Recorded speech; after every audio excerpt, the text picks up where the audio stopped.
Hello friends, let's continue the video. This is the sixth part of human health and disease. Today we will discuss the fungal diseases. आज हम fungal diseases को discuss करेंगे. हमारी NCERT book में सिर्फ एक ही fungal disease दी है जिसका नाम है ringworm. उसको dermatophytosis भी बोलते हैं. ठीक है, तो ये किस पैथोजन से ये डिसीज होती है? इसके तीन पैथोजन है, माइक्रोस्पोरम, ट्राइकोफाइटोन, एपिडर्मोफाइटोन. ठीक है, जहां पे भी डर्म वर्ड आ रहा है उसका मतलब होता है स्किन, एपी का मतलब होता है अबव, तो स्किन के ऊपर है, फाइटोन मींस इंसेक्ट लाइक. ठीक है, तो Epidermophyton, microsporum and Trichophyton. Microsporum से ही क्लियर है, ये हम फंजाई की बात कर रहे हैं. ठीक है, तो ये फंगल डिसीज है.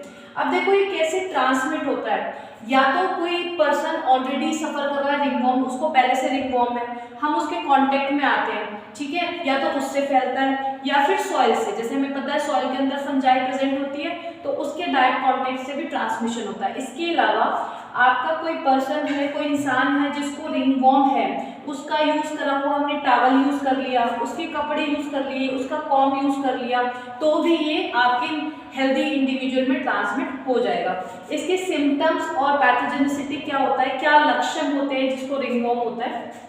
आपने देखा होगा टीवी में भी ऐड आती है, ये सर्कुलर शेप के होते हैं, गोल गोल होते हैं और निशान से होते हैं जिसमें बहुत ज्यादा खुजली होती है. तो इसका जो आप पहला सिम्टम पढ़ोगे, ड्राई स्केली लेशंस, तो आपका सूखे हुए कुछ जिसमें लाइंस ड्रॉ होती हैं, इस तरीके से दाग हिंदी में बोलते हैं, रिंगवॉर्म को दाग बोलते हैं, वो लेशंस बन जाते हैं. कहाँ पे? मेनली स्किन के ऊपर, नील्स के ऊपर. स्कैल्प होता है आपका ये जो सर जिसके ऊपर बाल आते हैं, स्कैल्प के ऊपर होगा या नेल्स के ऊपर होगा या स्किन के ऊपर होता है, ये लेशंस बन जाते हैं. दूसरा क्या होता है, जहाँ पे ये लेशंस बनते हैं उसके साथ साथ वहाँ पे बहुत ज़्यादा इंटेंस ईचिंग होती है. इंटेंस ईचिंग का मतलब है बहुत ज़्यादा खुजली वहाँ पे होती है. इसमें एक चीज़ हमें और भी ध्यान देनी है कि जो ये फंजाई है, फंजाई आपकी ऑप्टिमली कब ग्रो करती है, वो कब किन कंडीशंस में अच्छे से ग्रो करेगी, तो उसको चाहिए मॉइस्चर और थोड़ी सी गर्मी. गर्मी का मतलब है 30 डिग्री तक टेम्परेचर. तो हमारे जो बॉडी के वो पार्ट्स जहाँ पे थोड़ा सीलन सी मॉइस्चर रहता है, गर्मी रहती है, वहाँ पे ऐसे इन्फेक्शन होने के ज़्यादा चांसेस होते हैं. जैसे कि आपका स्किन फोल्ड्स है, ग्रूइन है, या टोज के बीच में, हमारे पैर की उंगलियों के बीच में होता है. ग्रूइन होता है जो जाम जिसको हम हिंदी में बोलते हैं, वो वाला एरिया. ठीक है, तो यहाँ पे रिंगवॉर्म होने के ज़्यादा चांसेस होते हैं.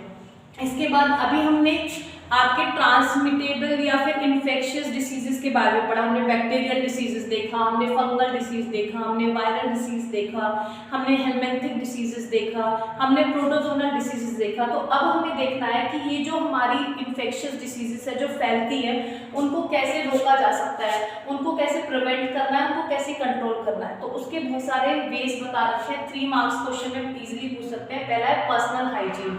पर्सनल हाइजीन को का मतलब है एक इंडिविजुअल को अपने बेसिस पे क्लीनिनेस रखनी है, उसको डेली बात करना है, डेली उसको नहाना है, अपने दांत साफ करने हैं, उसको अपनी आईज वॉश करनी है, उसको अपने हेयर कॉम करने हैं. ठीक है, और उसको साफ कपड़े पहनने हैं. तो उससे क्या होता है, कोई जर्म्स वगैरह बॉडी पे भी है, बाय टेकिंग बाथ और क्लीनिंग वो निकल जाता है. इसके अलावा उसको हम जो भी खाना खाते हैं वो प्रॉपरली कवर्ड होना चाहिए. ठीक है, हमें बर्तनों को कवर करके रखना चाहिए. ठीक है, नेक्स्ट है पब्लिक हाइजीन. पब्लिक हाइजीन क्या है, देखो आप जिस कम्युनिटी लेवल पे हम लोग बाहर जाते हैं, ठीक है, तो गार्बेज, हमें कहीं भी गार्बेज है उसका प्रॉपर डिस्पोजेबल होना चाहिए, क्योंकि गार्बेज अगर इकट्ठा होगा तो उसमें जर्म्स होंगे, उससे आपकी डिसीजेस फैलेगी. ठीक है, इसके अलावा कहीं भी पब्लिक एरिया में स्टेगनेंट वाटर, रुका हुआ पानी नहीं होना चाहिए. पानी इकट्ठा होगा तो उसमें बहुत सारे पैथोजेंस ब्रीड करेंगे, मतलब वो अपना नंबर बढ़ाएंगे और डिसीज कॉज करेंगे.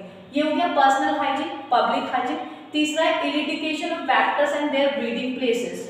वेक्टर्स वो होते हैं जो किसी भी पैथोजन को किसी ऑर्गेनिज्म के अंदर ट्रांसफर करवाते हैं. जैसे कि हमें पता है आपका मलेरिया का पैथोजन कौन है, फीमेल एनाफिलस मॉस्किटो.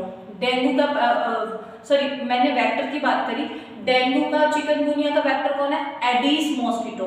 ठीक है, तो अगर हम उस मच्छर को ही हटा देंगे, खत्म कर देंगे या उसको ब्रीड ही नहीं करने देंगे तो डिसीजेस नहीं होंगी. आपको ये भी ध्यान होना चाहिए जो मॉस्किटो होते हैं वो स्टेगनेंट वाटर, रुके हुए पानी में ब्रीडिंग करते हैं और अपना नंबर बढ़ाते हैं, ठीक है।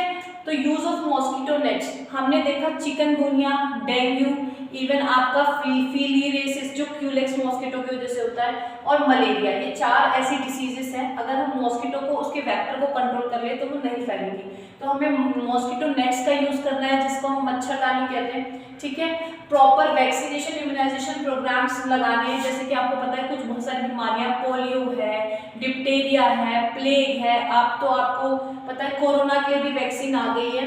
तो हमें प्रॉपर वैक्सीनेशन लेना है जिससे हमारी बॉडी में उस पर्टिकुलर पैथोजन के अगेंस्ट इम्यूनिटी डेवलप हो जाए। अगर किसी इंडिविजुअल को डिसीज हो जाए तो उसका ट्रीटमेंट करवाना प्रॉपर एंटीबायोटिक और ड्रग से। तो by using such measures we can prevent and control the infectious diseases. इसमें एक पॉइंट और इम्पोर्टेंट है, 1 मार्क्स में पूछ लिया जाता है कि एक फिश होती है जिसका नाम है गैम्बूशिया। ये गैम्बूशिया जो फिश है, दिस गैम्बूशिया, ये जो फिश है इसको हम पॉन्ड में, वाटर में इंट्रोड्यूस कराते हैं। ये क्या करती है, जो मॉस्किटो का लार्वा है, मॉस्किटो के लार्वा को खा जाती है। तो जब मॉस्किटो के लार्वा को ही खा जाएगी तो मॉस्किटो कहाँ से आएगा, ऐसे करना है। हमें टाइम टू टाइम जो आपकी इंसेक्टिसाइड्स है उनको स्प्रे करना है, जैसे DDT वगैरह है, to control all this things, ठीक है।